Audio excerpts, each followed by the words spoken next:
Yes, there you go. It is recording. Okay. Oh, I got to close this here though, or just make it smaller. You guys see that? Let me go back. Agenda. There we go.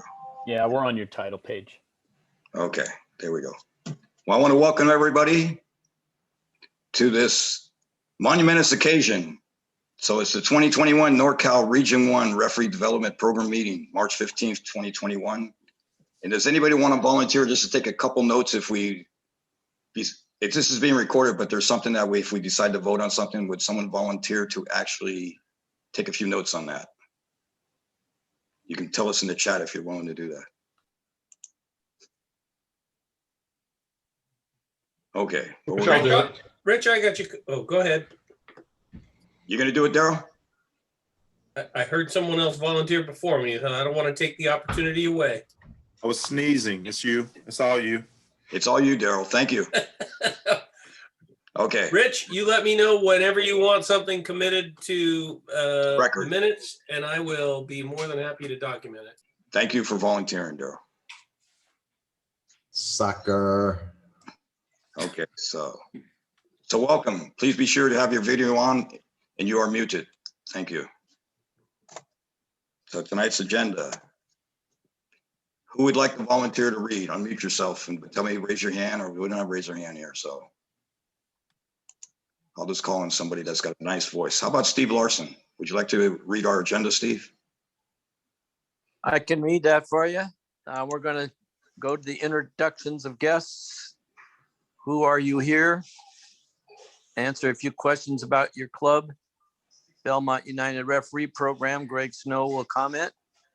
Referee Development Program, Volunteer Adult Referee Program, some brainstorming, questions or concerns, good of the game, and the date for our next meeting. Thank you very much, Steve. So NorCal region has 31 NorCal clubs from San Francisco to Palo Alto currently. The clubs we have a few people that are trying to clubs that are trying to join, but currently we have 31 clubs in the NorCal region. Why are you here? You are your club assigner. You were asked by your DOC and are the DOC. You are the referee coordinator. You really do not know. Nobody laughed. I was muted, sorry. Okay. You have to allow the laugh rights. That's another button click. Okay. You really do not know. Kurt, would you like to read that one for me, please? Absolutely. You are here because you would like to be able to say you were on the ground floor of building a referee program in our region. You can go ahead and continue, Kurt. Why are you here? To discuss what the referee development program is all about. Discuss details about the VARP. We don't know what that means. That's okay. Do you think your club has enough referees? How many referees does your club have? How many teams does your club have? Does your club have an existing referee program? So I'd like everybody to just go into the chat and just answer those just 1 through 4. And I think I know what most of the answers are going to be, except for the very last one. And we'll take a couple minutes to do that. Hey, Rich, why don't we do them one at a time so we can kind of I'm going to do it again. Number 1 is, thank you, Daryl. Do you think your club has enough referees? So that's a yes or no question. Number 2, how many referees does your club have? That's a yes or no. How many teams does your club have? So if you actually know that, those two, I'm sorry, the second one would be. Rich, sorry to break up. Rich. Hold on. I'm gonna start over. How many referees does your club have? Rich, if I may, if you're gonna answer these questions in the chat, would you please number your answers so we know what goes with what? Thank you, Kenyatta. Okay, make sure you number your answers. So number 1 would have been yes or no. Number 2, if you happen to know how many referees does your club have, that would be an amount that would be entered there for number 2. Number 3, how many teams does your club have? if you happen to know how many teams your club has. Okay, that's including the total teams, not just the ones that we're playing in the spring, because obviously some of the teams had to be grouped together. And number 4, does your club have an existing referee program? So that would be a yes or a no.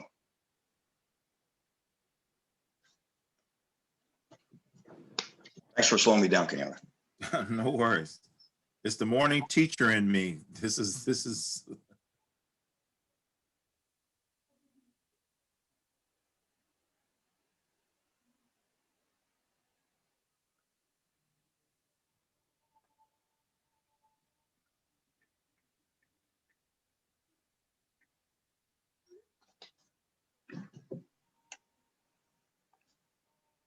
So is anybody, are you looking at the chat, Kenyatta? Yes, nobody's posed a question yet. But I know you got this, and I hate to go. Do you think we might need another question? Are you done? Well, for me, If how many referees do you need?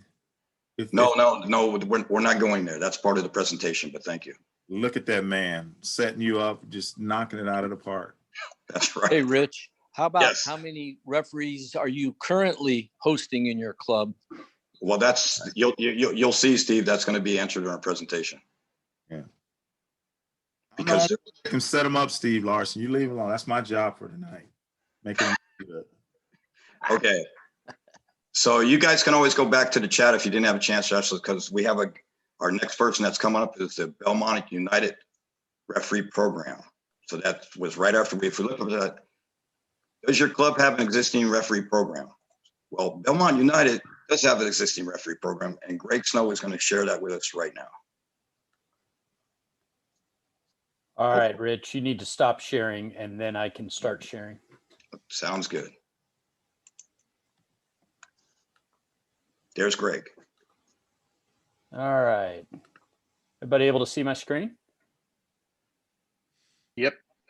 All good? Kurt, first question I have for you. How old are you in that profile picture? Because you look like you're 15. 53. No, 52. I'll tell you. In that picture? That's what I see when I look in the mirror in the morning. So. Oh my goodness. Okay.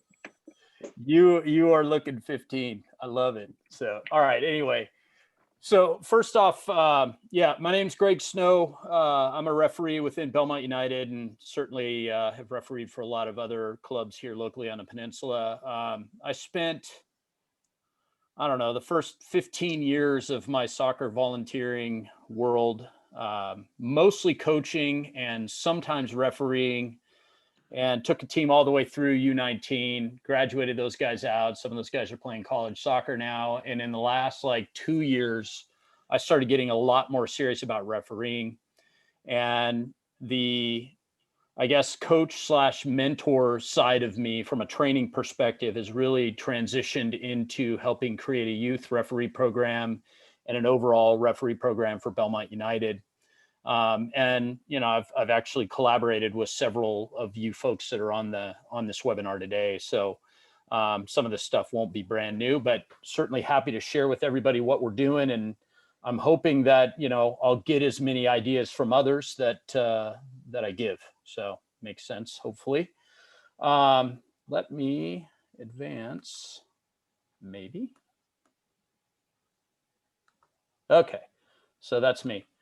So a few things about our program, and then I'll show you a few examples. So first things first, I think what's really important is we have a lot of board support. And from a board perspective, some of this had to do with some of the things I did when I was a board member. I retired as a board member a couple of years ago when I took this new role on. But we do have something called the Belmont United Way, which is all about respect for, you know, the opponent, the coaches, the referees, the spectators, and everybody else. We take it really, really seriously. Why that matters is I think it helps create a good environment in our club for new referees. We've, you know, had to certainly allow people within the club over time to drink that Kool-Aid. We've had a few people that we've had to unfortunately, show the door. We've had a few folks, mom or dad or whatever, were just too crazy, and we help them find another club. So we do take the Belmont United way seriously, but that has been something that the board has helped to really support, that's created the right environment for our referee program. The board did give us budget support of several $1,000s to do some of the things that I'm sharing with you that we do. As far as the teams and the coaches in general, showing respect for the game, right? Players, coaches, referees, spectators. Everybody within our club knows that we have a zero tolerance when it comes to youth referees as well. And so, by all means, we can't control every environment there, especially with visiting teams and things of that nature, but we do try to create the right environment that helps. And we do fund full crews, even for small-sided matches. By all means, that's not required, as we all know. But a lot of our, especially with the younger youth referees, you get a 13, 14-year-old kid. They're not necessarily going to want to start as an AR in a U14 match. We want to start them in a small-sided game. So the teams do fund referee pay all the way down, even in our 7v7 matches often. And we do that for development purposes. And the teams know that it means they're paying 3 referees and not 1, even in the small games. But what it does is it creates a pool of talent that we can select from in the future. And then as far as finding refs, we're probably not doing that much different than a lot of you, right? We're doing a lot of networking. We do a fair amount of club players, family and friends, people that are looking for scholarship assistance. And then we've done a pretty good job of getting some of the local high school players that come and referee games within our club. So, I mean, we're pulling from, locally as far as public schools, especially Carlmont High School, but then a lot of other private schools around as well. Okay. And then we get a lot of collaboration and crossover talent with our local AYSO soccer group. That's where I came from. That's where Kurt came from. Those that know Sergio or Kayvon, all of us actually started in that local AYSO region. And so we do find some referees that'll come through the AYSO talent pool, get their intermediate, crossover, and start doing club games. And so we've got, we don't see each other as competitors, but rather as collaborators. And I think between all of those, that helps create a good program. And then I'll talk through some of the things that we do from there. From an education and training perspective, we do sponsor courses. There's a bit of an investment in that, of course, but we feel it's worth it. The picture you see there is actually I think that was a course. You can see Rich and I think it's Bruce that are there. That was 2 weeks before COVID, right? So all these people that we train, we had a pretty good turnout. But unfortunately, we had no games for them in the spring. But we do sponsor, and we plan to continue sponsoring once they're available. We do quite a bit of continuing education. I just showed a screenshot of the YouTube channel for CNRA, but we had some people attend the Penstra clinic that John Shield and Bruce and Rich put together this over the weekend. And I do select targeted messaging out to our new referees, which is mostly youth referees, but not entirely. And I do get that stuff out. Some of the youth don't read emails, so I also do some stuff through text communication and try to communicate in the means by which people like to be communicated with.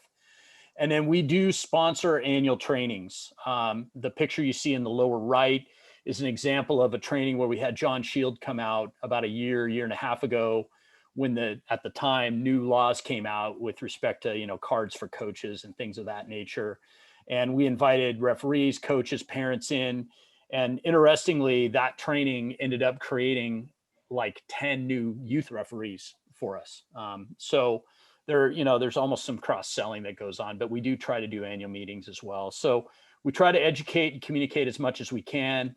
We do other stuff with respect to our website. So we do have a referee information tab on our site. That's some effort that Daryl and I both put in. Daryl's our assigner. I'm our ref mentor.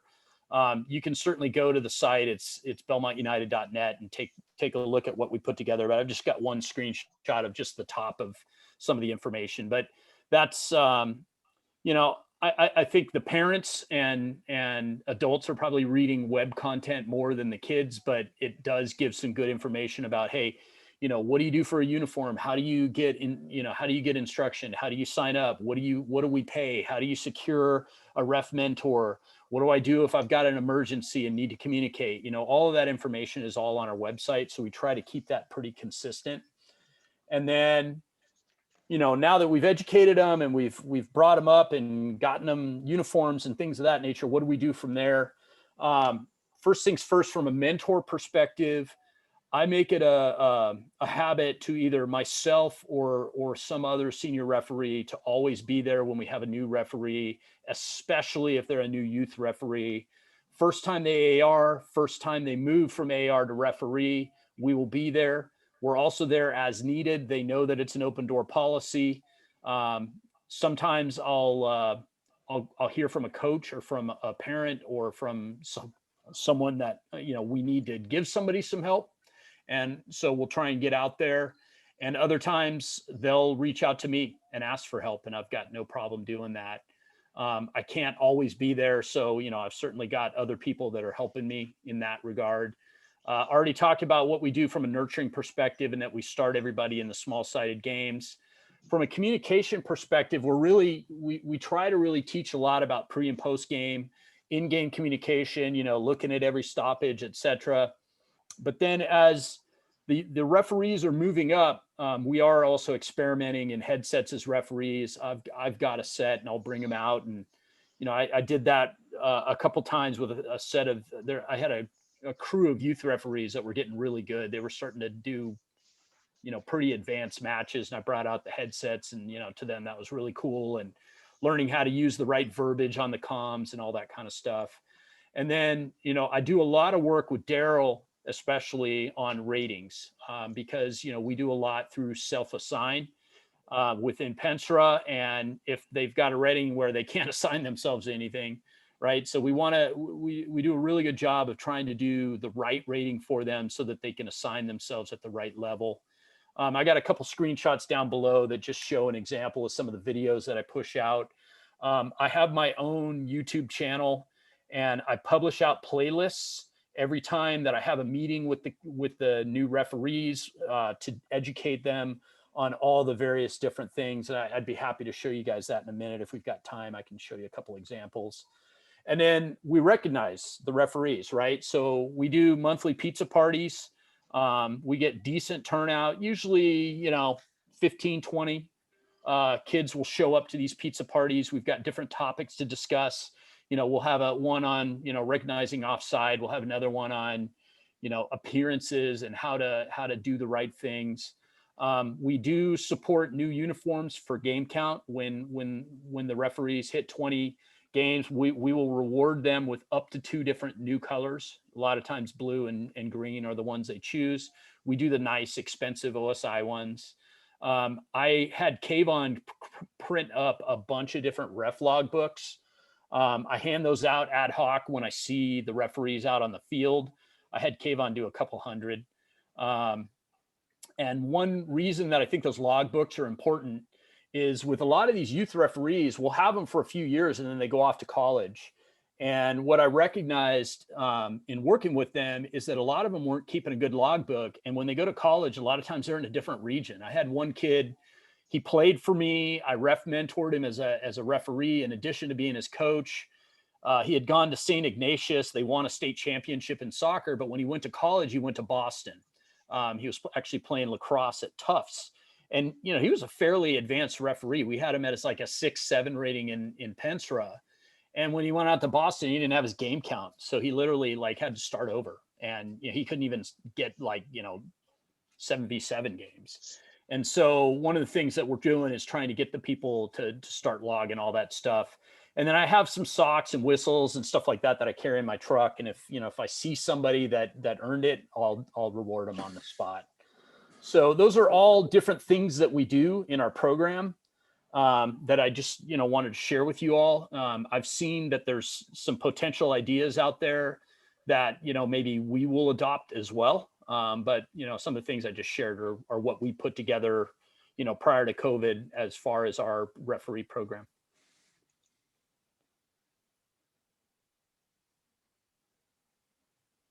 Any questions, comments?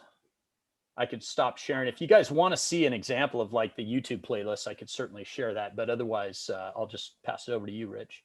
Yeah, Greg, I had a question. Sorry, my internet was going, so I might have missed it during your presentation. My question just was, do you have a bring in a buddy program? Did you mention that at all? Do y'all have that where if I'm a referee, I bring a buddy with me and they stay a while? Do you have that, an incentive program for that? We don't today. Doesn't mean that we're not open to it in the future. That's Okay. part of what I had said. I'm hoping to learn some things too. So Okay. for sure. Hey, Greg, Yes. without being too crass and asking you, how much budget, could you give us an idea as to like relative to your expenditures on actual referee fees, how much, additional percent, is it like 5% additional expenditures that you have on all these items? Yeah, well, I mean, first off, I think when it comes to expenditures, it probably varies a lot by club and size, right? So we're about 40 teams. I'll share that, I got a budget of a couple $1,000 to spend, and I do this as a volunteer, so they're not paying me for it. It was offered, and I turned it down and told them I preferred to have the budget go to the new referees and to the kids. So that helped from a budget perspective, is that, I was willing to do it for free. And I, certainly understand where some other people might want to do it as a paid thing, but I just told everybody to put the money towards the program. But yeah, like, so for example, the logbooks that I had Kayvon put together for us, Kayvon actually was doing a massive shipment for OSI at the same time. And so I paid him, and he was, willing to give me a negotiated discounted rate because he was already doing a bunch of them for OSI. And I ordered a few hundred of them, and I've just got a big old box of them that I keep in my garage, and I throw like 20 of them in my backpack so that when I see people doing them, I can hand them out. Pizza party usually runs me about $150, 8 or 10 times in a year. I do them in the months when we've got the season going on. And the OSI shirts, I get a little discount from the Soccer Pro in Redwood City. Like Great, you got about a minute left because you got to go see that tax man. Yeah. So, but yeah, wherever possible, I try to get some negotiated discounts, but otherwise, it's a couple $1,000 that we're spending. So before he runs out of time, Rich, I hope you'll let me just give a shout out to Greg. I took over the reins in the Belmont space from George a couple of years ago now, and Greg has just been so engaged and so involved and so interested, and I really look at him as a role model for how clubs can really take ownership of their own programs and make the best of what's possible. And I'm just delighted to have him as a partner in working with Belmont. You're great too, Daryl. All right. Hey, Rich, I'm going to stop sharing because, I do. Unfortunately, folks, I do have to go see the tax accountant here. So thank you for your time. And Rich, I'll watch the rest of the meeting on the recording link when you send it. Thank you. Thank you. Thanks, everybody. Okay, take care. Now I got to see if I can get back to where I was supposed to be. Kenyatta, see? I don't want to see Kurt Swanson. My money's on you. Yeah, I know. But I lost my, I'm seeing you. Everybody's seeing Kenyatta right now, right? No, everyone's seeing you. Really? Yeah. I have a couple comments if it helps at all. My name is John Shield from Pensra. One of the John, things. one second. Let me just get it back where we're supposed to be. Then you make your comment unless it takes me right. I think it's right over here. There you go, Rich. You got it. Okay, go ahead, John. One of the things that Greg mentioned is that he uses headsets to both mentor referees. The Peninsula Soccer Referee Association has a set of headsets that's in a backpack ready to go out, and it can be borrowed by any assigner or actually any referee who wants to use it for a Penstar sponsored match. So that's available to borrow. You don't have to go out and pay the several $100s to buy one. If you want to try it out, we have a complete set ready to go. Thanks, John. Okay, so I just want everybody to know the reason I invited Greg, I mean, and I had him present tonight is because they do have an existing referee program. And that leads us in what we're going to talk about now, developing our referee program in our region. So, and I know when I go to meetings and everything, if the same person does all the talking, it puts everybody to sleep. So that's why I'm just going to ask people to volunteer that they can read as we go on. We're basically just going to go over and I'm going to hit some of the key points of the material that I sent out to everybody, because I think there's some key items we want to talk about. And then we're going to have questions and answers later at the end. And we're also going to have a brainstorming session. So if anybody wants to ask a question, you can put it in the chat and then we'll try to answer those as we move along. Because I just want to, time is money and it's not my money, it's yours. Who would like to be my? Rich, we do have a Q&A portion as well. So if people want to put questions in The Q of A, because there's one in there already from Steve Larson. So he was getting that for the 5th question, but yes. right. So who would like to be my first reader? Who'd like to volunteer that hasn't read so far? I'll be happy to. Okay. All right. Does our region need a referee development program? History about how we can come up with the program. Okay, so I'm going to stop right there. So we started a program long ago in AYSO when I took over there as their assigner, probably over 20 years ago, and they had about 30 or 40 referees. So what I did is I started what's called at that time the volunteer assistant referee program, but it wasn't a thing with just volunteer assistant referees. And basically we went in 1 year, we went from 30 referees to 100 referees. But AYSO was built on volunteerism. And so that's how I started it 20 years ago. Then about 8 or 10 years ago, I was assigning in San Francisco. And I was just doing the younger ones, and I started doing some other ones for the San Francisco. Then it was called the Viking League. And so we started as a pilot program at their youngest age group. And we had 50 parents show up at our first training session. And the lady was overwhelmed at how we could get that many parents show up just to be a volunteer assistant referee. Because we just want to get the parents involved, because they have their kids playing. They're going to be there every game. So it just makes perfectly sense. We might as well get the parents involved in a program. And some of them actually really enjoyed it, and they actually became referees. So a few years later, it expanded. Every year we moved up an age group, and we moved up an age group, and then moved up a grade group. And eventually the entire league had volunteer assistant referees. Then about 4 years ago, we started what's called the STAR. So we stepped up the VAR to the STAR. So especially trained assistant referees. And this was just in San Francisco only. In the very first year, we did that just for, again, just the recreational side of soccer. And we had a pretty good turnout.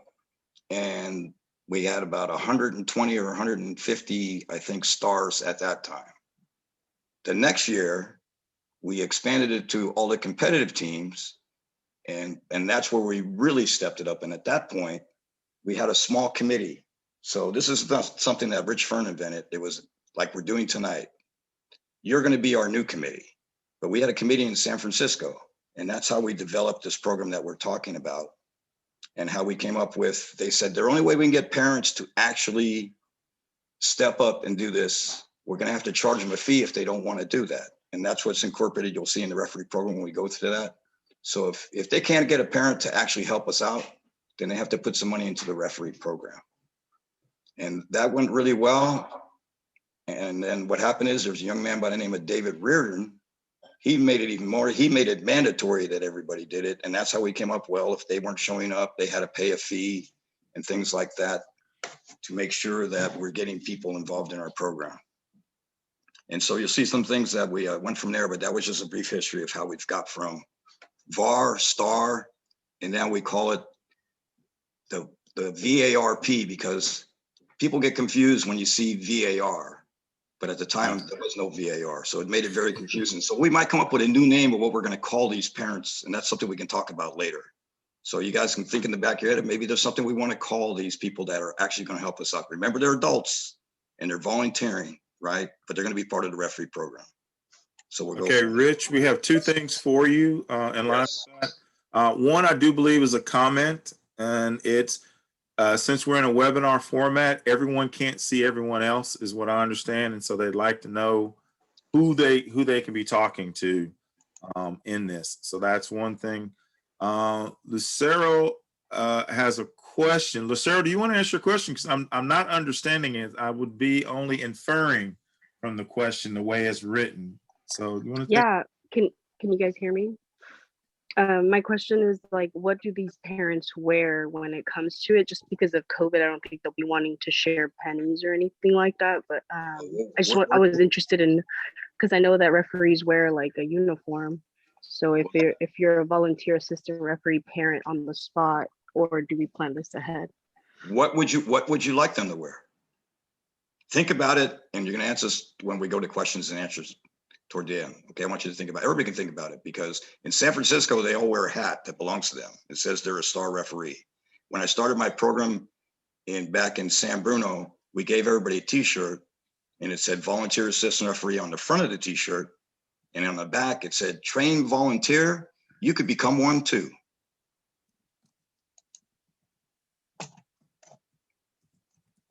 Okay, I want to close this down.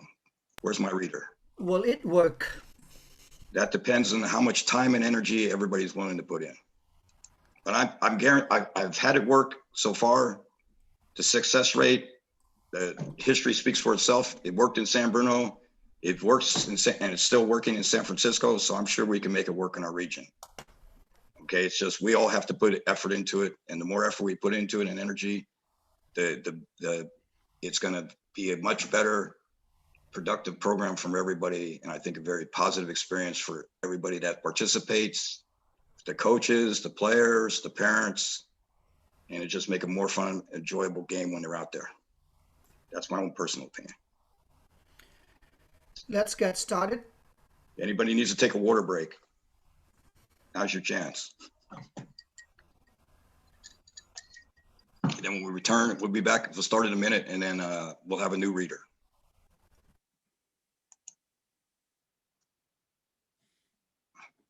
How long's the break, Rich? About a minute, just to get some water. We'll go to the bathroom, then we'll come right back. Kenyatta, you still here? Yes. So this inability to see other people in the meetings, that happens on the CNRA calls as well. It's a stupid feature. I've tried to convey that to Matt, but I don't know that the Zoom administrators or users know how to set that ability, or maybe they're doing it purposefully where you can't see who else is on the call. That's annoying. So I was asked the question, and I told him I wanted you to be able to see everybody. So I don't know if it's something I can do on my end or not. I could call her and ask her if it's something she could do. If I may answer that question, to my knowledge, since we're using Zoom Webinar, it is not a feature that's enabled by Zoom Webinar. It's enabled by Zoom Meeting. So it had to be a Zoom meeting. Yep. I thought. So next time. Exactly. Right. Because I use Zoom meetings during the morning. They each has their benefits. I personally want Zoom meetings because it came up in the last assigner course, and I'm trying to see if we can get it rectified, is we can't do breakout rooms in Zoom Webinar. And that's a huge, to me, teaching tool that we don't have. But it hasn't fallen on deaf ears. But once you get the account, so we do pay for the account, Zoom Webinar does not have the ability to, does not enable the ability to show faces where Zoom meetings does. So Daryl, that's something you can put on our notes, please. And what exactly would you like me to document other than Cisco WebEx is a better solution? Well, if you want, we can use that the next time around. It's just, if that's available to us, then we could use that. I'll make the observation in the minutes that the desire is that attendees would like to be able to see each other. Right. Yeah. So we'll just change it to a Zoom meeting instead of a Zoom webinar. Well, no, you can't, Rich. Not now. Next time. No. The best thing to do, Daryl, is what you're saying, and then they will find the solution that can work for the group. To dictate the technology right here would probably be inappropriate. But the thing is, you want to find a way that everyone can see each other. Then the powers that be who are able to put this on can make that happen. Okay. There's also a setting feature, guys, where I go between two to three different phones, and every time I open a Zoom meeting, I notice that if I'm logged in correctly, then my picture will show up. But if it's a new phone, usually it's just this pop-up person that comes out for me. Your avatar. Yes. I could have made everybody a panelist, then I would have, see, because I saw everybody when we first started, the people that were panelists, but let me just see. I don't know if you'll have enough to make everybody panelists. No, I can't do it right now. I'm just. No, I mean in general, because they have different permissions. Right. Yeah, I know. I'm just, anyway, we're gonna move on. Yeah. I think the break's over. Okay. Okay. David Lim, would you like to read for us? Happy to, Rich. Thank you. Referee Development Program. The NorCal Region 1 Referee Development Program philosophy is to recruit, develop, and retain referees for the clubs that are consistent and cost-effective. It is also designed to develop referees to the highest standard they desire to achieve in conjunction with the California Referee North Association, CNRA, and USSF. So not only are we going to try to get referees, but the big part of it, we want to develop the referees. And for some reason, there we go. You can continue, David, if you don't mind. Goals. Plan of action. 1. Set up a referee committee for the region. 2. Contact each assigner and club. 3. Have each club provide names and contact information of referee representative and set up a meeting date for all club assigners and representatives. Each club will provide the name of existing referees within the club. Can I stop you right there for 1 second, David? Yep. So we've taken care of those items so far, right? And I sent everybody a spreadsheet when we were talking about, how many referees we have. So that's where we're going to find out who the parents and players are from each team, okay? By filling out that spreadsheet, identifying the teams that you have for your club, so we have the exact number of teams you have. And then we'll see if you have any existing referees. Then also we're going to reach out and hopefully find some people that want to become referees, if not this season, for the fall season. So you can start right there where we want. David, if you don't mind. Sure. Bullet point 1. These would be parents and players for each team. Bullet point 2. Want to ensure each team has at least one adult that is a trained referee for the team. Bullet point 3. Introduce the Volunteer Adult Referee Program, or VARP. Bullet point 4. Confirm what the method of payment is for each club. And last bullet point, encourage each club to pay the referees in a timely manner, every week if possible, or at least every 2 weeks. So if it's possible, you guys could either send me an email, or if you could share it in the chat, but it might be better to just send me an email to confirm what your payment method is for each one of your clubs. And also in the chat, if you happen to know if you pay once a week, every other week, or once a month, just so we can kind of identify, but that could also be sent to me also in an email in case I can't retrieve everything from the chat. I'm just going to pick somebody. So let me see who's in our list here. So Jeff Yap, you're up. Jeff, are you there? I'm here. Thank you, sir. Thanks, Rich. Incentives. How to retain and encourage referees to grow and improve. We want all to have the best referees we can at every time. To achieve this, we need to only. Hold on. My bad. Okay, to achieve this, we need to not only pay the referee a fee each week, but also create an incentive to referee each weekend and to provide a reason to want to improve. All right, I want to stop everybody for a second there. These are just things that we think we're going to do. I'm not saying we're going to do these things, okay? So it's our referee development program. This is a plan, And that's what we're going to discuss and see what things we want to implement in the plan and what we want to change as a committee, because you are the committee for our region now. So we're going to decide what things we want to do, what we think is best for our region. Thank you, Jeff. Okay, number one, set up a bonus incentive goals based on number of games the referee does per season. For example, per match bonus. That's all right. $5 per match with a 4-match maximum per day for the same club or assigner. How to earn a bonus. Signing up 3 weeks in advance. Attend the yearly field session. Attend at least 2 group education sessions, CNRA monthly, NorCal, or Tensra. Showing up to matches on time and in proper uniform. And lastly, no late match reports. So I'm just going to send something out there to do. Does anybody have problems with the younger referees signing up more than 3 weeks, up to 3 weeks in advance? Because we seem to have a big problem in San Francisco. So anybody that's a signer, would you like to share any thoughts on that?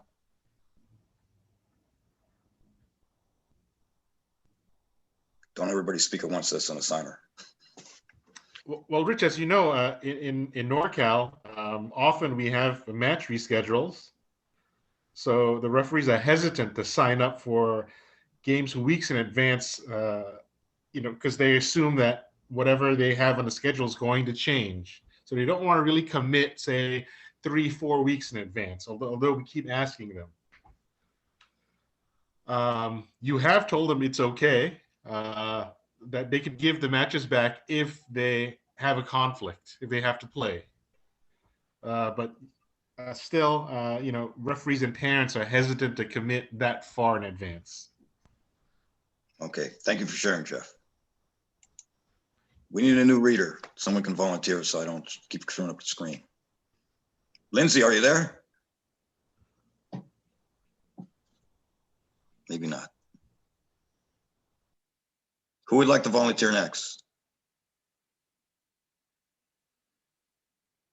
Boy, this is like my son's class when he's teaching. I'm happy to go again No. if we've already gone through everyone. We haven't gone through everybody. No, Kevin, Somebody else needs. somebody's volunteered. Go ahead. Oh, you just moved the sheet. Yeah, I know. That's my problem. Maybe I'll read off my paper. Working each week for that club or assigner, the referee would receive 100% of the bonus at the end of the season. If the referee works 75% of the weeks for the season, he would receive 50% of the bonus at the end of the season. Okay, so the reason we can only play the bonuses at the end of the season, because for some reason, if they have a no-show, guess what? No bonus, right? So that way we make sure that, well, I'm getting my bonus all along. And then all of a sudden, they decide not to show up. If they got sick, right, there's a different story, but, so. And the documentation would be this. Basically, all the records are on Penstra because we all use Penstra. They're going to have to fill out a form that we will create that they'll send to possibly me or the referee rep at that particular club. They'll verify just because it's been all cut and paste from Penstra. And then we will issue the bonuses either through your club or will come from somebody that we appoint on our referee committee to take care of the bonuses. Would you like to continue to read, please? For example, a referee works 12 matches during the season with a maximum of 3 matches per weekend for the same club or assigner. The referee will be given an... Read what it says at the very top, though, so we know what. Oh, I'm sorry. How to earn a new referee shirt? Thank you. Okay. I already read that first one. I'm going on. The referee will be given an OSI referee shirt at the end of the season. This is for existing referees. They would have to attend at least one group session, CNRA monthly, NorCal, Pensra. So like I said, this is what I'm recommending that we do. I got this part from what Greg actually does, and also from AYSO when I came up as, you never got paid to be a referee in AYSO. You volunteered all your time. So they always gave you a shirt or referee gear or something at the end of the season to thank you, because you can't pay referees in AYSO.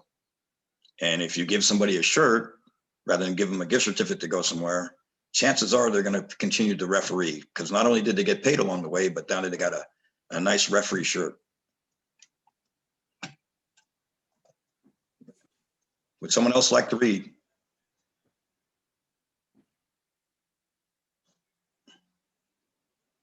Go ahead, Kurt. No one's volunteering, so we'll hear your voice again. Sure. Awards and recognition. Establish an award for both youth and adult referees. This will be based on feedback on the referee and the number of matches worked each week, with a maximum of 4 matches per day.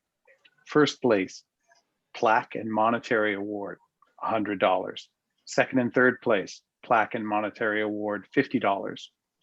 Host end of spring season barbecue to recognize the referees who worked spring season games.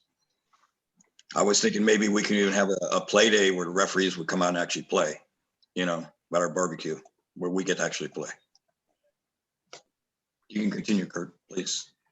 Sponsors of the referee program. Referee scholarship program for college-bound referees need to establish criteria and award. Sponsors of the referee program. Create a sponsorship program that the referees can solicit local companies to sponsor the referee program. 10% commission up to $500, 15% commission from $501 up to $1,000, 20% commission over $1,001. Okay, so I just want to point out, they tried to do a referee program in regions 3 and 4 in NorCal.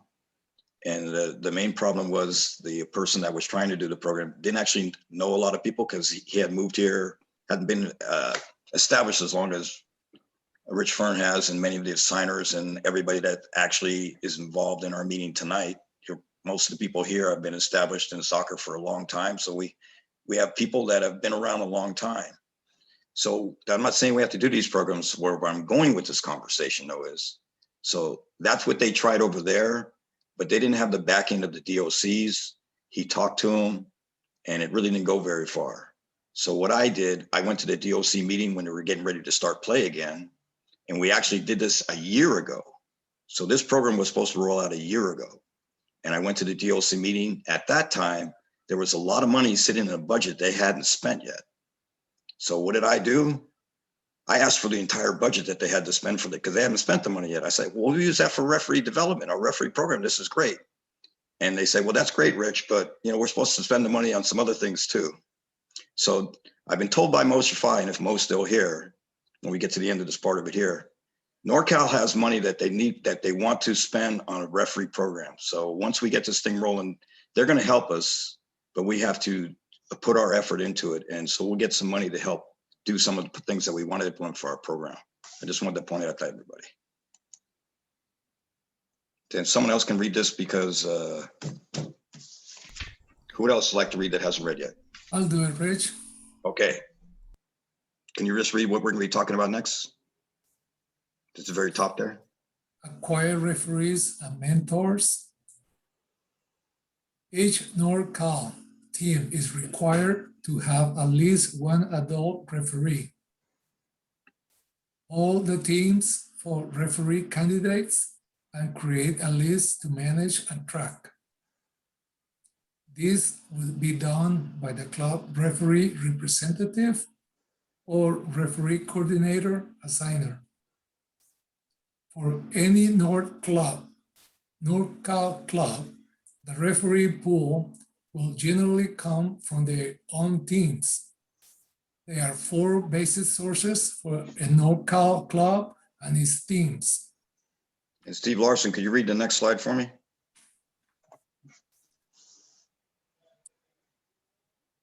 Are you still there, Steve? Yeah, I am, Rich. Okay. Okay, acquire referees and mentors, youth players. Hold on, I got to get this bigger. Minimum CNR age is 13 years old. Adult coaches, head or assistant, and team managers.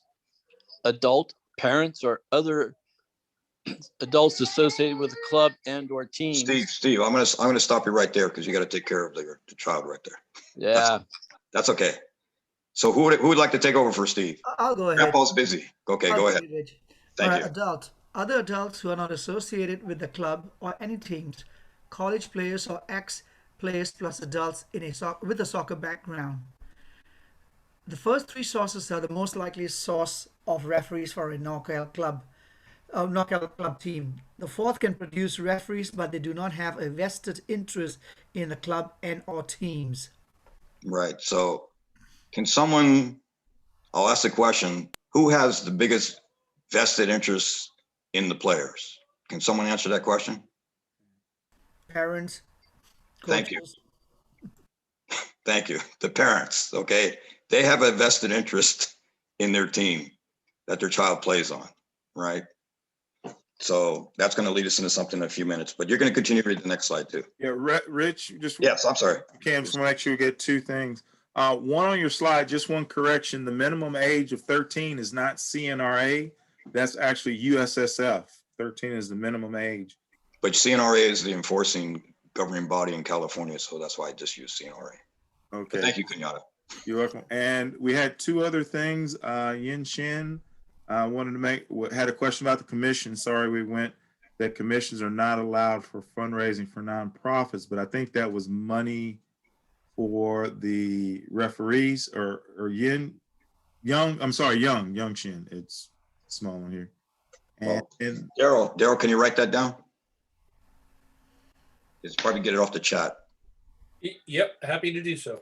Thank you. Rich, you can change that word from commissions to stipends. Daryl, can you write that down also? Please. Thank you. I'm struggling enough as it is. You're doing good, boss. I'm just a note taker, but I don't think you can pay people for raising money to sponsor. And like I said, this was something that was proposed by the other gentleman. I just left it in there. So it's something that we don't have to adopt. It's just, we just come up with ways to get money in our budget, but we'll see how things go. Okay. But thank you. Okay. Last reader that was just reading. Yes. Can you read some more? You have a wonderful voice. So, another source of referees in the club's geographic area is via the CNRA database, a list, but they may already be committed in other areas. We are actively working with the local high schools, colleges, and health clubs to find people that would like to join the referee team. So last year, before COVID hit, we assigned the high schools from basically San Francisco to Palo Alto. And toward the end of the season, we had a flyer that my referees were actually handing to the coaches at every game or some of the games, trying to get those students or people from their schools to actually possibly become referees. And now, believe it or not, since high school season is starting right now, I sent out the same flyer that you received to all the coaches, because we had our coaches meeting for all the teams that play in the PAL, both on the boys and the girls side. And I'll be reaching out to them again because now they started practicing and they know they'd have some players. So hopefully we're going to reach out again. I went myself personally to Skyline College and City College last year, but they're not in session. So we have to reach out to the colleges that we have locally, and maybe they have a source where we can get a flyer mounted on some type of board, because it's a great job. And I have a different flyer that says best college job ever that I got from the San Francisco Youth Soccer League that I could share with anybody. Now that the health clubs are opening, because we got to find people that can actually referee and are willing to run, because we want to reach outside just getting our parents there. We want to get some people that are interested. So I was running at the local track near my house, Cappuccino High School, and I was out there. I'd actually see some, and I said, boy, that looks like referee material. And I went up and talked to them and asked them if they'd like to be here on the weekends. So I personally would go out and solicit people like that. So that's just a way we can all try and work together in our own areas, in our own communities, to try to reach out and just see if we get some people, if they like to make some money on the weekends and they enjoy soccer. We got a great opportunity for them to become referees. And it's so easy now because everything's online. So we have a golden opportunity here to really build up our referee pool and join our referee team, right? So those are the things that I've done personally, and we can all share some experiences a little later, hopefully. So we can help them get their steps in. Exactly. Hey, I like that one. That's a good one, Kinata. Host USSF CNRA grassroots entry-level course, Friday evening or Saturday, Cost of the course is paid by NorCal or CNRA. So Mo, are you still there? As long as Mo's he's missing. on mute, he's Sir. everything. So the course is still currently going to be paid by NorCal, correct? If we actually host the course after we get past where basically I think CNRA was paying for some of the courses right now because everything was online. But when we actually go back to a live field session, can you take it from there, Mo, about the Yeah. referee courses? Thank you.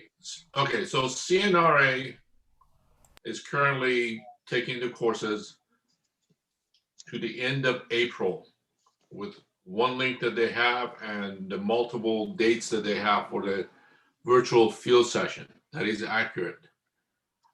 However, you could also, even now, go ahead and request for your own clinic that's still going to be virtual, but one thing that you're going to have in your power is to actually going to get the name of the participant that is attending those courses.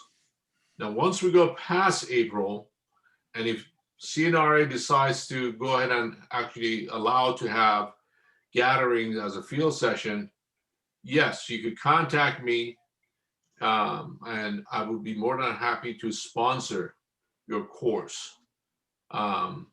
There's only one thing that is different from if you were to sponsor your own course out of your own pocket versus if I sponsor the course through NorCal.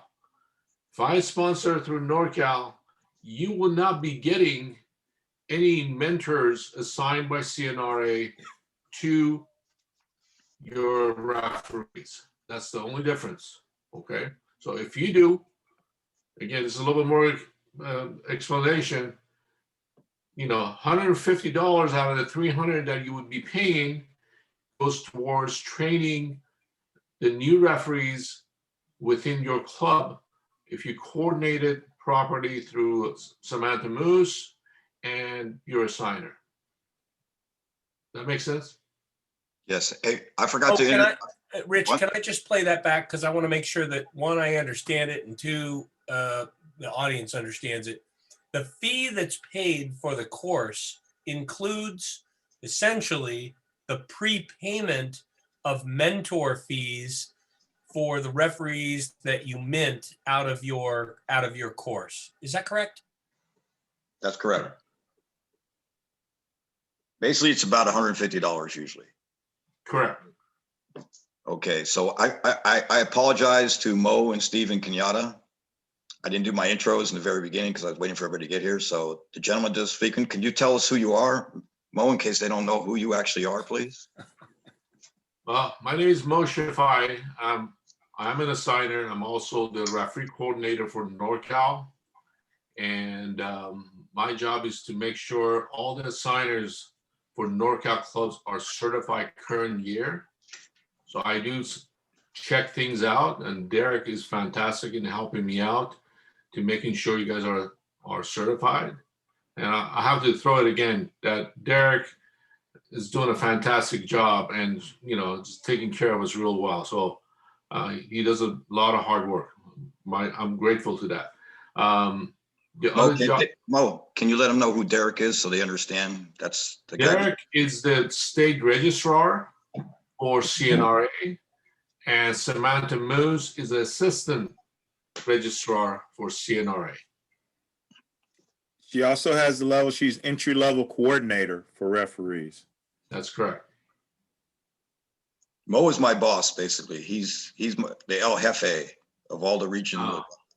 We're all part of the same team.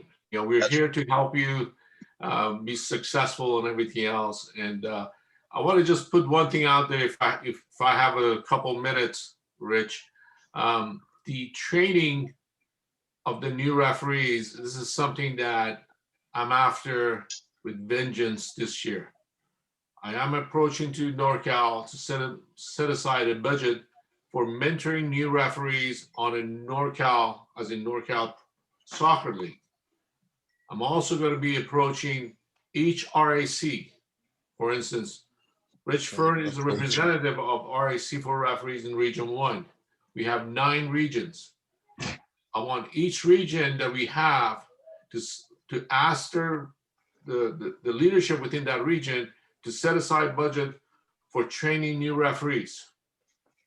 And at the very end of it, and this is another one that I'm going to go after, is after clubs to set aside budget for new referees, because without them investing in the future of their own club, we're all wasting our time here. Because one thing that, I mean, both of us got gray hair here from dealing with this stuff. We have a new situation with new That's referees. Yeah. We have, basically you got, before we had 16 hours of instruction. Then we went down to 9. Now we're down to About 7. 5. And, Not about 7. About and 7. the field session right now is virtual. Are the same type of referees that we're getting are the same? The answer to that is no. These referees are going to need a lot of help in the very first game that they do, and we need to be there making sure that they succeed. That's all. Okay, you stole some of Steve Larson's time, but Steve, could you tell everybody who you are, please? Sorry. I'll keep it short, Mo. I'm Steve Larson. I am an assigner, and I am the state youth referee administrator for Cal North and all of California. And otherwise, I'm just here to be a participant. Aren't you a member of the CNRA board also, Steve? I am. I am the secretary of the organization, the referee committee, state referee committee, and I am a board member, therefore. Daryl, we should have had Steve take the notes. Just kidding. Okay, and Kenyatta, can you let them know who you are, please? Just Kenyatta Scott, State Assigner Coordinator for CNRA. What I get a chance to do is the education side for training, not as much the stick, but the carrot, and to act as a resource in developing stuff behind the scenes. So I work closely with Derek, who, as Mo has done, is quite amazing. And some of the things we've been able to roll out, which I'm excited about, if you're not, is Find the Assigner, which is on our website. For you, it's an opt-in for referees as they come in to be able to find assigners. And we do now have working towards a place on our website that is password protected for licensed assigners. So it'll be a resource there. Okay, I want to thank these gentlemen for joining tonight. We're not done yet, but I just wanted to say, so everything we're going over right now was actually all the paperwork, the PowerPoint's on the PowerPoint now that I sent to everybody. I just wanted to point out a few things that we had here. So someone else that hasn't done any reading yet would like to read this current slide that's on there about that. It's the last one, I think, on hosting a course. Well, I might as well finish it, Rich. Go ahead. Hosting the course. Provide detailed instructions for each referee candidate to sign up with CNRA for the course. Please see the flyer each club can use. The CNRA fee for each referee candidate is $75 for their referee registration for the year. The club can use the plan provided by VARP for all new referees, entry-level referees. Provide snacks and water.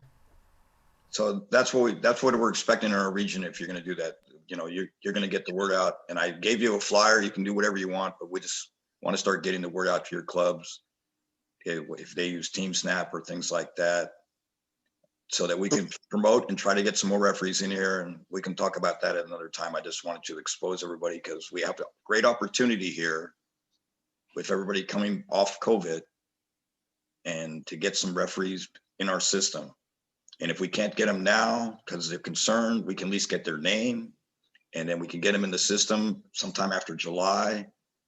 Then they can referee in the fall and they can get a 2022 badge. So if we don't get them for the spring, at least we'll get a name, someone that wants to become a referee, but they're a little apprehensive because of COVID. At least get their name and say, well, after July 1st, you would be actually get your badge, and it's good for 18 months because it would be good for the fall season, and all of next year, you'd be a 2022 badge. Rich? Yes. Just two things. I was remiss. Mo did it, but I forgot to do the other side of it. So Derek definitely is our state registrar. You have Samantha Mose, who deals with entry-level referee programs. And so working close with her. And just one of the questions is, can a club that wants a field session referee course get one in April? What you need to do is contact Samantha for the person asking this question. And it is MOOS. Wait, make sure I have so many email addresses. So it's SMOOS at cnra.net to contact to schedule one.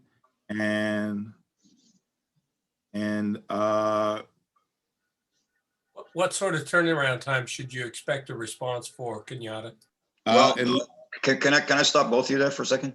Yes, thank you, because there's another Okay. question in the chat. But what I wanted to say was, right now, we really don't want to disturb Sam too much on doing that because they're so busy trying to get the referees registered that were the existing referees. So what I would recommend doing, whoever asked that question, is you can pick one of the current courses that are there, and we can chat about this later offline, and just have them all register. I still have one that's listed there in San Bruno. So if you had them sign up for the one specifically in San Bruno, and I think Kurt has one that's currently listed in Redwood City, doesn't mean they're going to go to Redwood City or San Bruno, but that becomes their course of record. And then Kurt, since he's the one with the one in Redwood City and I'm with the one that's associated in San Bruno, we would see those candidates signed up. They would go ahead and do all the online training. And then I'm sure I can speak for John right now, Penstra would actually provide a field session for them. So we don't have to bother Sam right now. Are you okay with that, John Shields? You haven't been introduced anyway, so go ahead, John. You can tell. Everybody knows who you are anyway. So the question on the table is, if a local club wanted to put on a field session, yes, we can arrange that through Penstra. And I have another thing I want to pitch when you're ready. Okay, not quite yet. We're almost there. So we don't need to really read about the referee uniforms. We're going to move on from this and then set up for a new referee to get started. This is all in the instructions there because I want to make sure we get through everything there so that how the process there, everybody can read this on their own. I think we hit the key points that I wanted to pass along here. So the referee mentoring program. Okay, so this is something that, John, why don't you go ahead and read this one for me since I just heard your voice. Each NorCal referee mentor program primary focus is for the first and second year referees. Each NorCal club should establish a referee mentor program by enrolling senior referees to act as mentors for the new referees. The mentor would be paid the same game fee as the ARs for the match, plus $5. The referee mentor program should be a true mentor program in that a mentor takes several new referees as mentees for their first season. Okay, so Mo had mentioned that NorCal wants to really start a true mentoring program.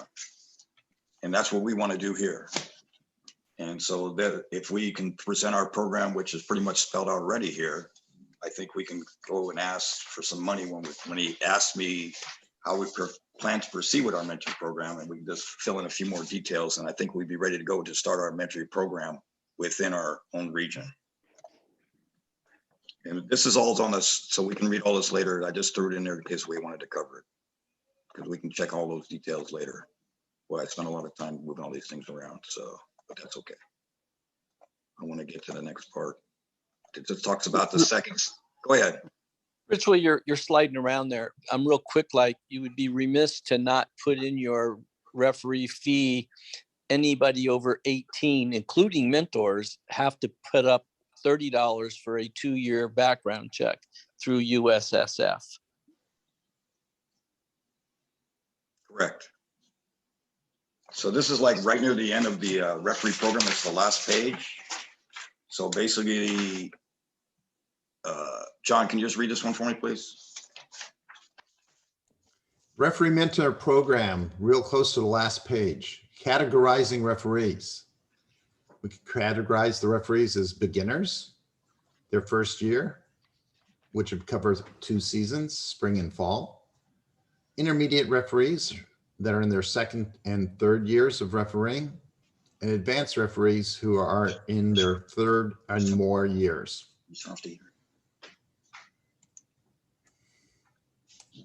So these are just some additional comments that I want to personally read. So this will take a group effort. this is only the foundation of what we plan to do for all the clubs in Region 1. We will not be able to do this without the help and support of NorCal and the members clubs. We will need you to make it happen. Any questions at this point? Yes, John. I mean, yes, Rich, I do. Okay. My question is, yes, we get this referees, but isn't that against the rules to have any parent refereeing their own kids' games? We're going to get to that in the VA. Okay, We're fair going to enough. Thank you. No problem. Any other questions at this point? Yes, Rich, a lot of your 31 clubs, a number of them are very, very small. So they can't really have enough games to keep their referees happy. I would want to think about that. You may want to consider what does you mean when you say a club brings in their own referees. They may not have enough matches at the right John, levels. To answer your question for everybody, so even though they're a small club, we expect every team to have an adult referee associated. So if they only had 6 teams, they should have 6 new referees. They're going to contribute to the pool because they're obviously taking referees from the pool to cover their games. So they're going to have a minimum of 6 brand new referees. I agree completely, but you have the question of all your incentives, which are based on clubs or signers. What if the referees split between clubs or split between assigners? We're going to talk about that, John. But we just want to finish. Giving out the incentives by club or assigner means there's, less incentive for, cross-pollination, et cetera. Well, it actually works the other way if you really think about it, but we'll talk about it in a minute. Let's just finish the other part and then we can discuss all those things because that's when we get to the questions and concerns. And so you raised some great concerns and some great questions. Hey, Rich, can I ask a question? This is David Lim. Yes, go ahead. Is there an opportunity for Region 1 to get a commercial account to buy swag from, let's say, Official Sports or somewhere so we can have one vendor and get a deep discount on giving out swag like flags and badges and shirts and things like that? Steve Larson, would you like to answer that question? Yes, that's a very good possibility, and there are other sources for all of the equipment. If you want to stick with the OSI shirts, that's certainly even possible to get a large discount if we buy, let's say, in quantity. When I say that, we all get together and kind of estimate some needs and buy shirts. You get a fairly substantial discount. All the other product really comes very inexpensively if you buy it in bulk, up to including like aluminum shafted flags. I mean, you can get a set of those now for about $7. Give you an idea, but we could do that. Yeah, because I know I'm like many of you, I came from AYSO, and in San Mateo AYSO, we have a vendor account. And so as coaches, referees, if we needed something, we could call them, let them know we're from Region 36, and they would just give us the discount because they know we're repeat customers and we buy all our uniforms, everything from them. I know that's not possible for clubs because everyone's going to have their own vendors, but any discount we could get would help. So thank you very much. Yeah, I can set one up because I have one actually with AYSO already, but we don't want to break away from our OSI and things like that, but that's something we can talk about. So I want to point out the other document I sent to everybody. We're just going to hit a few highlighted points. It was the Volunteer Assistant Referee Program. If you notice the very first sentence there, it's a draft. It's proposal for the upcoming 2021 spring season. But I'd like we're going to be requiring something in the fall season, depending on what our referee committee decides we want to do. And this would be for all NorCal teams, U14 and younger. So the overall view of the program has require each team to provide one VAR, which is a volunteer adult referee. And we all know there's major shortage of referees. Anybody that's been attending anything at Matt Buckman or any training that's been sent out, we all know that there's not enough referees. We're concerned that people aren't coming back. I polled my high school referees and I've lost about 10% of my high school referees going from there. And that's the negative side. The good side of it is a lot of people have lost their jobs, not lost their jobs, but are on unemployment. So we have probably a chance to get some of those people back in the mix. But the negative side is, or the bad side of the flip coin is, with COVID, a lot of people maybe don't want to be exposed to be out there. So we're fighting a battle in the middle there. Additionally, there's the training. It's much easier now. Like Mo had pointed out, it's only 5.5 hours of online training and about 3.5 hours of the field session. But currently right now, the field session is online, so it's only a 7-hour committed. So when you talk to your parents, it's only a time commitment that they're making, right? So like many other leagues and associations, teams will be responsible for providing a VAR at home matches in case a referee doesn't show up. So NorCal has in their handbook, it's not going to be probably assessed this spring, but that's why they lowered it to only need to get one referee out there, because they want to make sure that all the games get played, number one. And they don't really want to be charging forfeit fees. They don't want to go around charging forfeit fees because we didn't have a referee show up. But what happens if the referee that was assigned, okay, for some reason something happened, you know, he just couldn't make it, he got a flat tire, or there's some circumstance that couldn't make it that day. So now we have a chief insurance policy because we'll have a VAR referee there. Some people were concerned because it says in the NorCal handbook that you can't be associated with the team. So I double checked with both associations, CYSA and NorCal, and that rule is in there because we don't want assigners assigning people that are associated with that particular team, right? So basically if their son or daughter is playing on that team, or their brother or sister, someone that's associated with them playing on that team. But in an emergency situation, we're allowed to let them fill in an emergency situation because we couldn't get somebody there. And then not so much in the spring because we're just playing games to get them back out on the field to go out and play. But next fall, if for some reason we're missing that person, the visiting coach, you just let them know that, hey, the ref's not here yet. They didn't make it. This person is the parent of the player that's on the team. They've been trained as a referee. They're actually a licensed referee, right? And we're going to have them fill in today. And they say, well, I really don't want to play today. Say, well, what I've been instructed by our regional referee administrator, that you can do that, but let's let the kids play today. And we could just sign on the game card, we're going to play the game on a protest, but I don't think that person's going to do anything that would be a protestable occurrence that possibly happened in the game, but it possibly could happen. But that way the kids could still play, because it's all about playing the game, and let's just see what happens. And then, but in the meantime, we're also going to notify the assigner and say, hey, the referee's missing. We want to try to get the game started, and maybe you could get somebody out here so at least we can get the game started on time, because everybody's there. The kids practice all week and we want to play. Did I misstate anything there, Mo? Bottom line, you as a referee, all you have to do is just report it.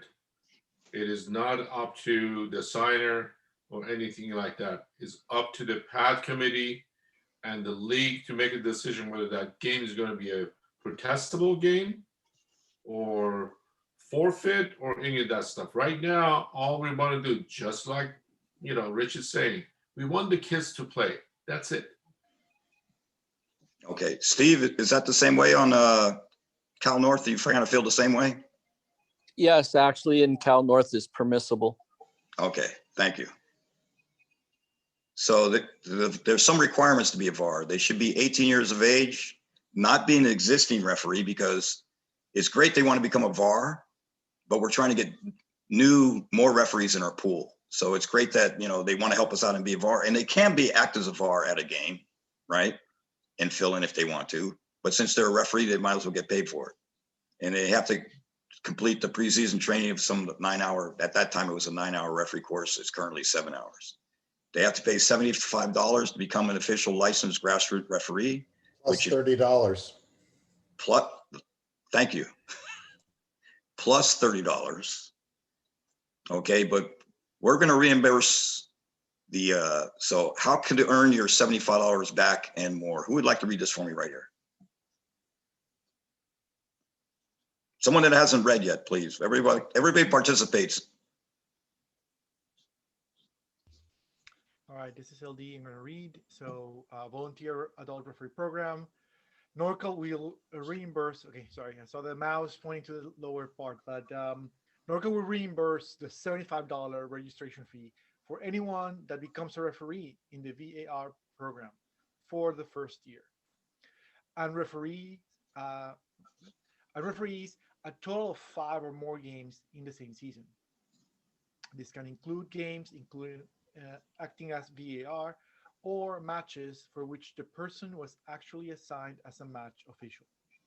So basically, if they referee 5 games, that's not cast in stone, but I think if they do 5 games for us, okay, we'll either get the money from NorCal or we'll get it out of our budget that hopefully was going to be generated within our regions to reimburse the registration fee, because we're not allowed to pay the registration fee because they're independent contractors. So we cannot pay for that registration fee up front, but if they do 5 games for us, right? I'm proposing that, this is all a proposal, that we would actually pay back the registration fee. So basically all they did, gave us a time commitment of 7 hours to become a referee. And if they help us out and they get paid games at the same time, they're going to get back the registration fee. This is for the very first year. That's what I'm kind of proposing out there.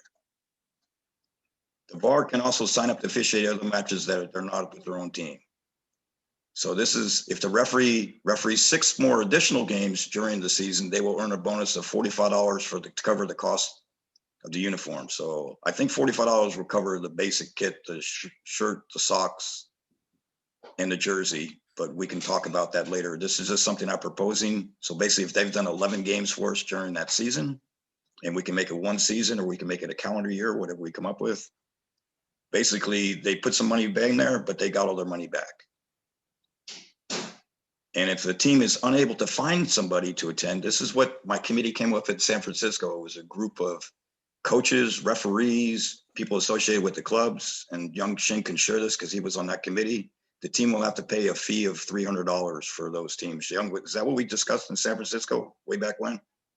Are you still there, Young? Or did we lose him?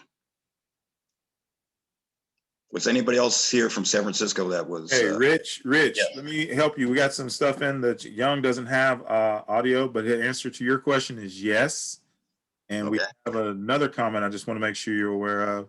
I'm going to give him audio now, so sorry about that. For LD is about the update. I think you mentioned that, and this is also to make sure Daryl gets into his notes for NorCal to Premier League to update handbook to allow VARs, but I think you had already spoken about that. Is that right? VARs, excuse me. Right. Okay. Sorry about that. I was doing something that trying to. And this is all on what I gave everybody already. I just going over these things. So who would like to read this one? Because I don't want to lose my voice. I used a lot this weekend with John on those clinics. Well, now that you unmuted me, I'm happy to read it. Thank you, Young. Volunteer adult referee program. Any team who has a licensed VAR but fails to provide.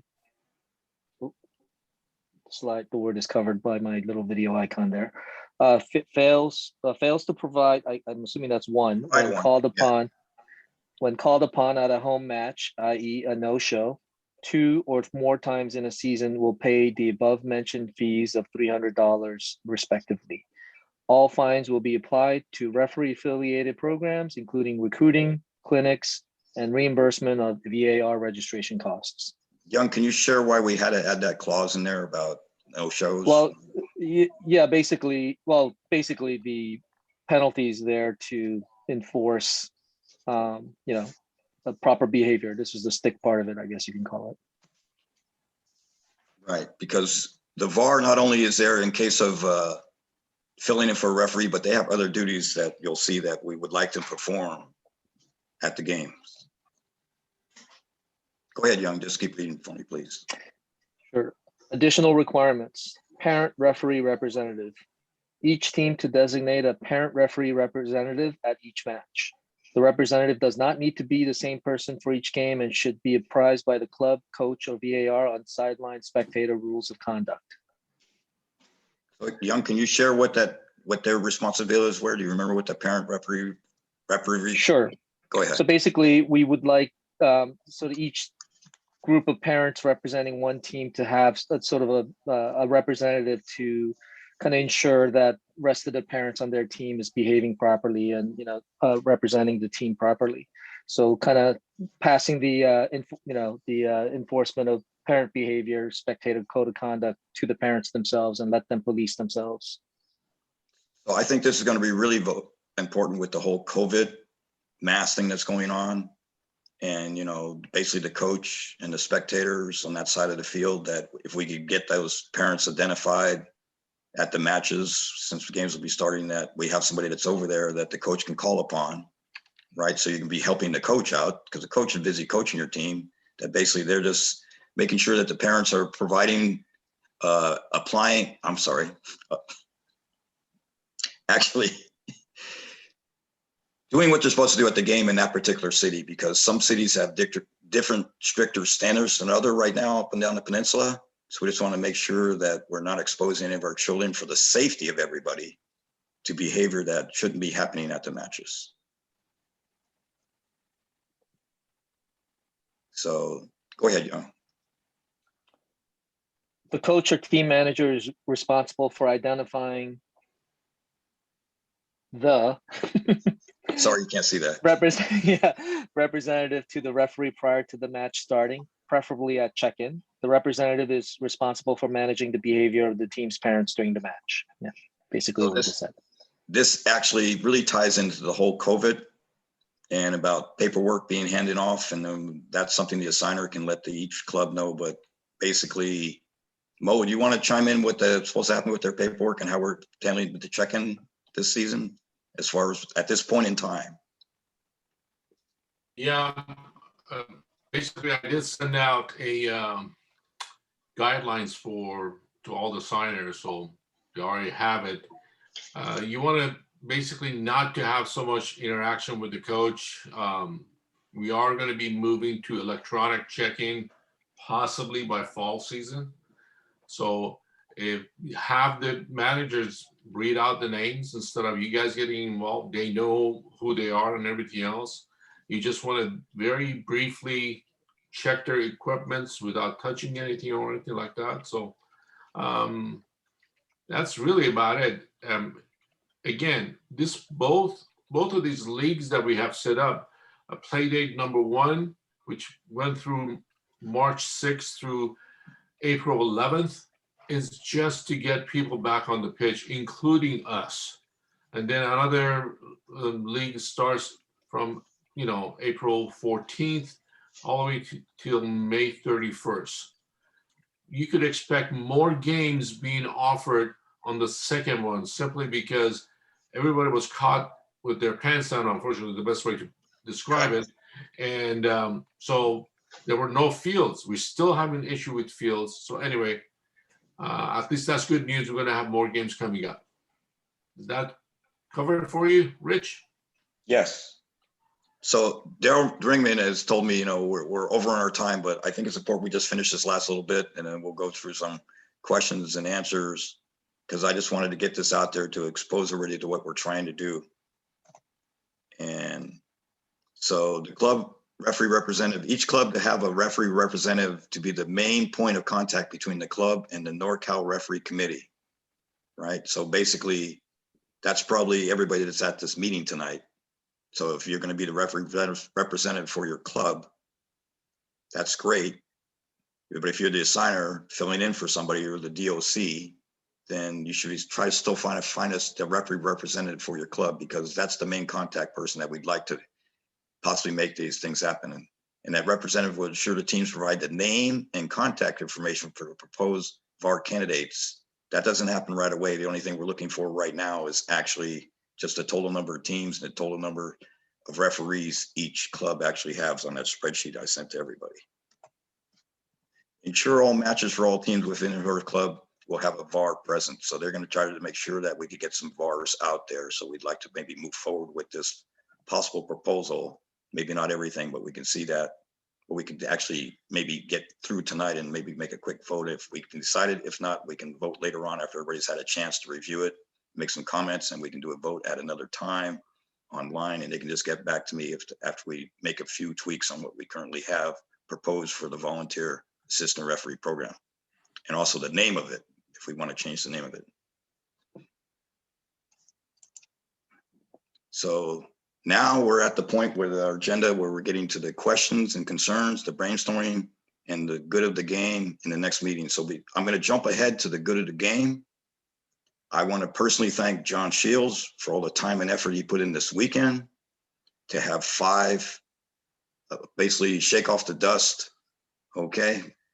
They were refresher courses clinics put up and down the peninsula from Redwood City, actually all the way from Palo Alto to San Francisco. We had 5 of them this weekend.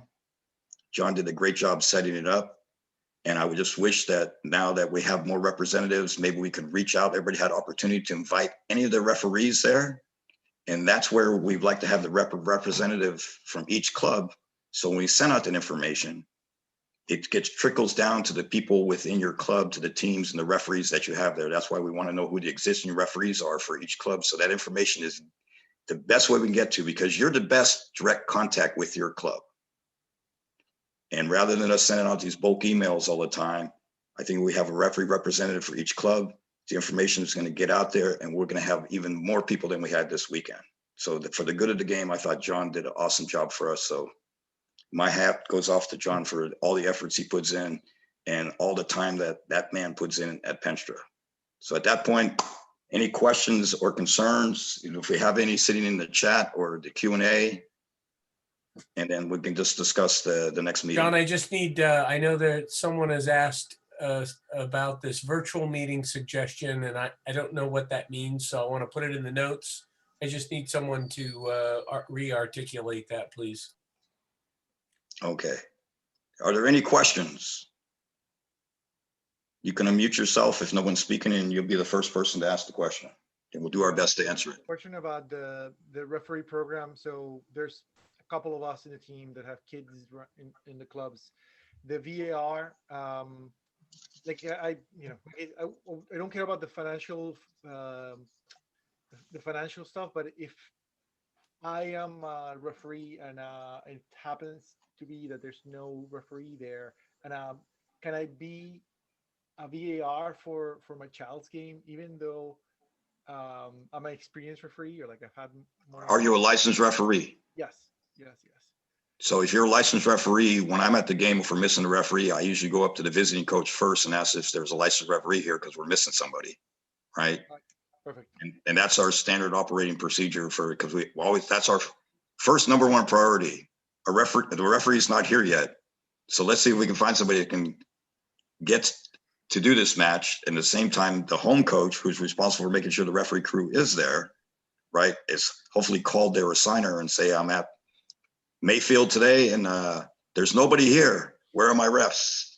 And that should happen 20 to 30 minutes before game time, because there should be at least one referee there, at least 20. They're supposed to be there 30 minutes before game time. So that's something that as the referee rep, you can let your teams know that if the referee is not there 30 minutes before game time, that they should be calling the assigner for their club and find out who's there. So that way the assigner can actually check into it. And everybody has access to Penstra. So if you're a licensed referee, like you yourself, you could actually go into Penstra and you can look on there and actually see who they are. You don't even have to bother the assigner, but you might want to text them first and find out why or where they're at. And that would really help out the assigner. So those are the kind of things we're going to share, not all tonight, but being when we have our meetings about things that would help us out. From the presentation, from the doc, it wasn't clear to me if an experienced referee could be kind of the backup. I was assuming that yes, but it wasn't unclear also because, as we mentioned, it's not in the handbook and so on. So they could have them. They could be the backup. Yes, to answer your question. Any other questions? So, Rich, Kelly. Yes. So we've had situations whereby the referee is missing. So what we end up doing is having one of the ARs, maybe 2 or 3 out of the 3 are there. One of the ARs step in as a CR, and then we make sure we ask the opposing referee coach and let them know about what the situation is. And then whoever steps in as an AR, but it's only allowed to call when the ball goes out of the game or nothing else. Is Right. that what the VAR can do without jeopardizing the status of the game at all and bothering the PAT committee? Well, the first thing is if the person's a licensed referee that's there, Hmm. right? They can just fill in and fill in as the referee for the match, right? And the VAR, that's something we can talk about. Okay. If they haven't completed their training yet, because they're in the midst of doing it, right? And they haven't committed yet, then they would just be what was used to be called a club lines person. Right. But if they became a VAR right now on Penstra, because in San Francisco, we have the STAR program, Hmm. which has all what used to be the grade 9 course. So they would have actually watched all the modules. So they would know how to actually do everything, even as a referee, but they would still just act as what was called a club linesman, right? But at least we have someone that did some training and understands what's supposed to be happening there, right? Because we want to have licensed this is not recreational soccer. This is competitive club soccer. So they have to become a licensed referee at one time, but they can definitely fill in as a VAR on the touchline, okay? But not be the center referee. But the problem is sometimes when we're missing the center referee on some of the games, the way matches are assigned sometimes, that's why you want to get a hold of the assigner, because he's not always able to put the most qualified assistant referees they would like on that particular match, because he may have been actually set it up where he's had an experienced referee and then he had 2 younger referees there that he was planning on them working together.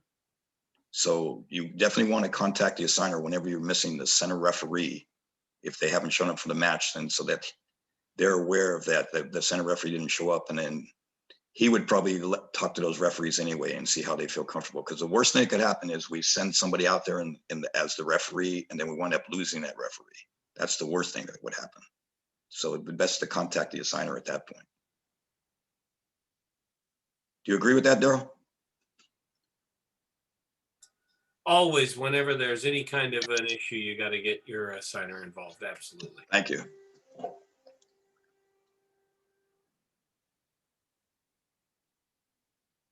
Okay, so if there's any other additional questions, okay, you guys can email me or call me pretty much anytime, as long as it's not after 10 p.m. I'm pretty much available 24/7. I'm retired.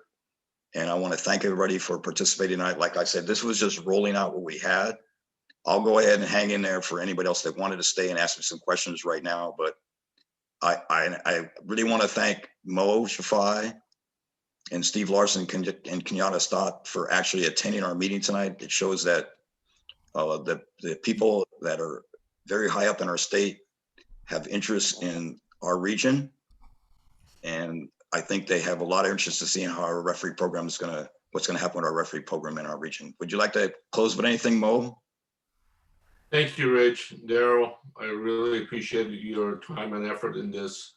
And you have our backing. If you need anything, if you need a course sponsored, please let me know. My email and phone number and everything else is on the site. And any issues comes up, let me know. So we're all in it together. Thank Okay. you. Thank you, Mo. Rich, could I ask Mo a question, please? If he's still there, go ahead. I'm here. Hi, Mo. This is Cal from PSV. I think I sent you an email, but I want to ask you this. I noticed in the handbook that for the U13s and U14s in the spring, you're allowing 1 referee. That's it. I mean, 3 is preferable, of course, but what? Just 1 because of the shortage of referees? Is that the reason behind it? That is correct. I basically, when I looked at the numbers, I was basically very concerned about having enough referees, and we're seeing that. So bottom line of it is right now for U9 through U16, you can have one referee. That doesn't mean if your club is capable of having 3 referees, obviously for U16, U15, you could still have that. I'm right now assigning all my games like it was, nothing's changed. I'm assigning 3-man system. But Right. if you have issues, you're allowed to have 1-man system up to and including U16. Great. Thank you. Of course. Okay. Steve, are you still there? Yes, I am, Rich. Thank you. Nice job. And are you going to make your slide deck available for all of the regions if they want to look at that and examine it and throw questions at you? Definitely not. No, of course we are. Yeah. No, that she's actually, that we're recording it and we're actually gonna, Kiana just told me, make sure that we actually have the chat in there also. So I'm gonna make sure we get as much information as we can. Like this is Yeah. our very first meeting, but you know, they're doing a lot of good things in the rest of our state too. And it's not one size fits all, but we're gonna see what we can do here and hopefully set a good example for the rest of the state. That's my ultimate Perfect. goal. So, Yep. Good. Like I say, good job, and the slide deck would be welcome. okay, no problem. Thanks, Steve. Kenyatta, do you want anything else before you go? No, thank you for all of you that were able to be here. You know, good job, Rich, and kudos. It's amazing. We're coming out of this opening up, so I'm excited for things to come. Okay, I want to thank everybody again. And like I said, if you want to stay, I'll stay for a little while. I'm going to turn off recording now if I can find it. So Kenyatta, you might have to help me before I. Just hit the. Thank you, everybody. Good night. Yeah, thank you. Thanks, Mo, Kenyatta, Rich. Welcome. Good. Thanks, Daryl. So where do I go, Kenyatta? It should be. It's either gonna. Where's your panel?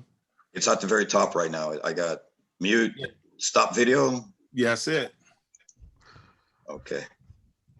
And then I'm supposed to send something to Nina and tell her that I actually turned it off.